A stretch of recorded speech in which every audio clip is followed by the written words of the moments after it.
কি বলবেন? বাংলাদেশে হিন্দুদের পরিস্থিতি আজকে 1946 সালে কি হয়েছিল? নোয়াখালী হয়নি? 1947 সালে কি হয়েছিল?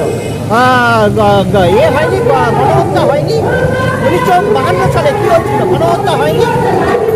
1964 সালে হজরতবাদ নিয়ে গণহত্যা হয়নি? বিক্রমপুর, ব্রাহ্মণবাড়িয়া, ফেনী কোন জায়গায় অত্যাচার বারণ করা ছিল? 1971 সালে অপারেশন সরকার কি হয়েছে?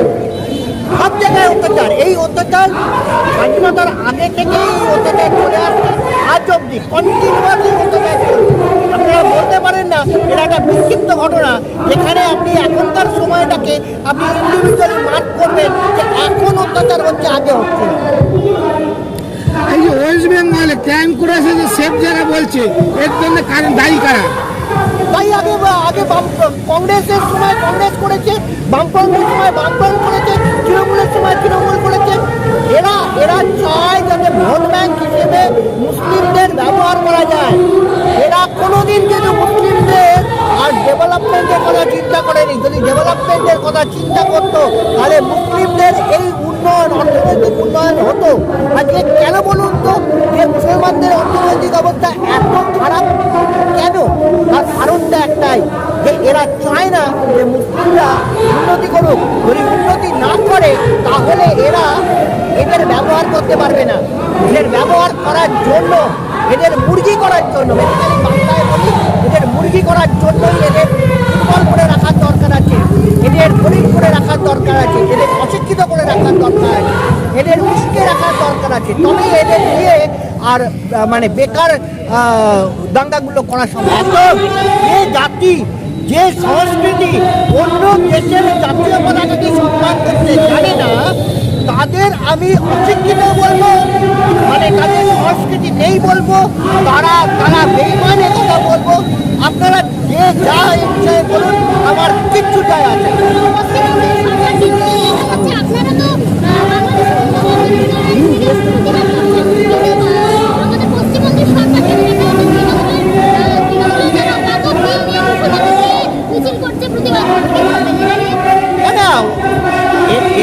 এরাও যেহেতু এই জাতির আর সংস্পর্শে এসেছে এবং এই জাতিকে নিয়ে হ্যান্ডেল করে, ফলে কি সংস্কৃতি এরা বহন করে। আমি তো তৃণমূলকে কোনো দল মনে করি না, it is a pack of hooligan. আমি মনে করি যে কিছু গুন্ডাদের একটা দলবদ্ধ অবস্থান হচ্ছে তৃণমূল সরকার, ফলে এদের কাছ থেকে এর বেশি আশা করে না। আর ওনারা ভাবছেন মুসলমানদের প্রসামত করে মুসলমানরা ওনাদের মাথা তুলে রাখবে, অত্যন্ত ভুল চিন্তা করছেন। মুসলমানরা যেই সুযোগ পাবে সেই মুহূর্তে আপনাকে লাঠি মেরে বেরিয়ে যাবে। এটা বামফ্রন্টরাও ভুল করেছিল, বামফ্রন্টরাও এই লাঠি খেয়েছে, আপনারাও এই ভুল করছেন, আপনারাও লাঠি খাবেন, তাকেও তৈরি থাকবেন। হ্যাঁ, কিছুই সুরক্ষিত নয়। পশ্চিমবঙ্গের বিভিন্ন জায়গায় বিভিন্ন এরকম সন্ত্রাসবাদী গোষ্ঠীকে তৈরি করে রাখা হয়েছে, যাতে তারা যাতে গণ্ডগোল পাকায়, তারা যাতে বিভিন্ন জায়গায় করে। আজকে আপনি কর্মত্যাগী মহাজকে মহাচ্ছে না, আজকে ওখানে একটা ধর্ণা মঞ্চ বসেছে, আজকের দিনে হচ্ছে চলেছে পেট্রোল বর্ডারে, যে বর্ডার সিল করে উপরে মানুষকে পরে আসতে হবে না, এরপরে মানুষকে উপরে এরকম মনে কিছু এটা হচ্ছে। তা এর প্রতিবাদে বর্ডার সিল করলে কি তার সমস্যা মিটবে? আমার তো মনে হয় না। না না, বিষয়টা হচ্ছে ভারতবর্ষ কেন, ভারতবর্ষের যতগুলো এন্ট্রি পয়েন্ট আছে, ত্রিপুরা এন্ট্রি পয়েন্ট বন্ধ করে দেওয়া হয়েছে, মেঘালয় এন্ট্রি পয়েন্ট বন্ধ করা হয়েছে, আপনার হিলি এন্ট্রি পয়েন্ট এখন রেগুলেটেড অবস্থায় চলছে। হ্যাঁ, মোটামুটি গত দুদিন আগে পর্যন্ত আলু এবং পেঁয়াজের নতুন দেওয়া হয়েছে। তারপরে গত দুদিন আর নতুন আলু এবং পেঁয়াজের ক্ষেত্রে ঢুকতে দেওয়া হয়নি, নতুন এন্ট্রি দেওয়া হয়নি। ফলে আস্তে আস্তে সারা ভারতবর্ষের প্রতিটা স্থলবন্দরকে আমরা সিল করব এবং সিল করতে বাধ্য করব।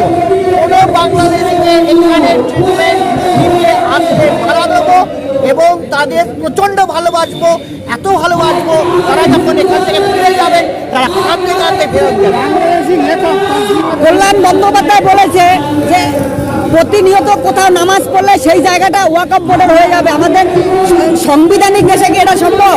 ব্যাপারটা হচ্ছে উনি অশিক্ষিত মানুষ তো, উনি অত্যন্ত অশিক্ষিত মানুষ। না হলে মাল খেয়ে মিটিংয়ের মধ্যে ঢোকেন আর কাচের গ্লাস ভাঙেন, তাহলে কাচের বোতল ভাঙেন, গ্লাস বোতল ভাঙেন। তো বিষয় এটা, এরকম অশিক্ষিত মানুষ যদি বলে যে 7 দিন নামাজ পড়লে সেই জায়গাটা পার হয়ে যায়, ওনার আগেও ল পাস করেছেন কিনা আমার সন্দেহ আছে। আর আরেকটা বিষয় হচ্ছে উনি তখন বলেছিলেন, তখন কি উনি সুস্থ ছিলেন, মানে খেয়ে বলেছিলেন না না খেয়ে বলেছিলেন, এই বিষয়টা আছে। উনি খেয়ে বলেছিলেন না না খেয়ে বলেছিলেন, উনি কি দিনের বেলায় বলেছিলেন না সন্ধ্যেবেলায় বলেছিলেন, এগুলো নিয়ে অনেক প্রশ্ন আছে। তাহলে বিষয়টা হচ্ছে উনি বলে দিলেন, আর আমরা দিয়ে দেবো, ঠ্যাং ভেঙে দেবো, বাড়িতে